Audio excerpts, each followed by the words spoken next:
Blinken visits Poland as Russia's war in Ukraine intensifies. U.S. Secretary of State Antony Blinken is visiting eastern Poland near the border with Ukraine as Russia intensifies its war against the former Soviet. 641.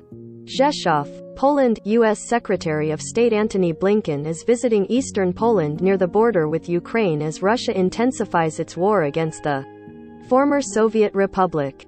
Blinken was in the city of Rzeszów on Saturday for talks with top Polish officials and was to go to a frontier post to meet Ukrainian refugees later in the.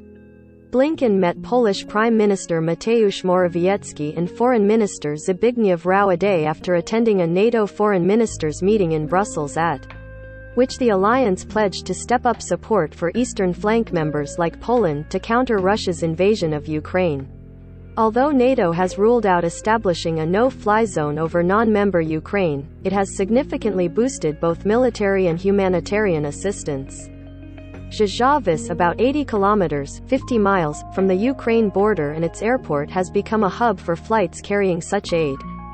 Blinken said his visit to Poland was coming at one of the most urgent moments in the long history between our two countries, and said recent deployments of U.S. soldiers to the country would continue.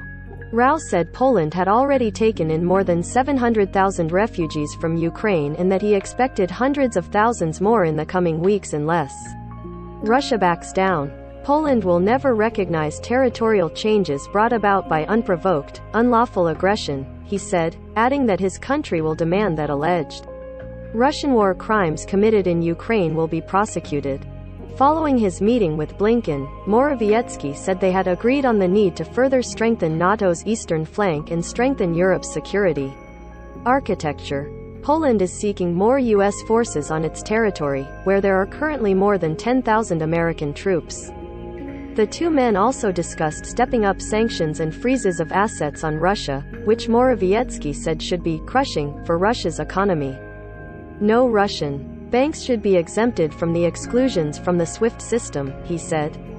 Currently, all but the largest Russian banks have been kicked off the financial messaging service.